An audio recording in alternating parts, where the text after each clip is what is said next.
அஸ்வின்ஸ் இனிப்பு காரம் பேக்கரி மற்றும் சைவ உணவகம்.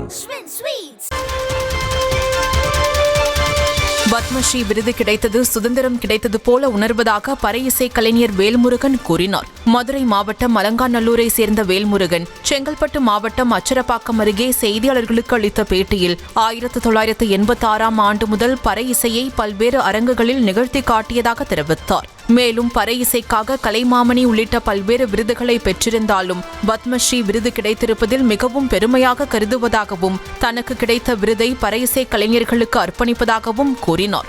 அதே மாதிரி இந்த பத்மஸ்ரீ விருது லேஸ்பட்ட விருது கிடையாது. ஒரு கலைமாமணி மாநில விருது பெரிய விருது, அதுக்கு மேலான விருது. இந்த விருது கிடைச்சிருக்குன்னா இந்த மரபு கலை மண்ணி சார்ந்த கலைக்கு தான் பெருமை.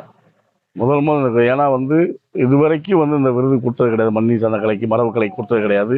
முதல் கொடுத்தது இந்த விருது தான். அதுவும் இந்த கலை விருது, அந்த கலை பத்மஸ்ரீ விருது கிடைக்கிறது ஒரு சுதந்திர போராட்டத்தை எப்படி நடந்தோமோ அதே மாதிரி தான் நான் நினைக்கிறேன்.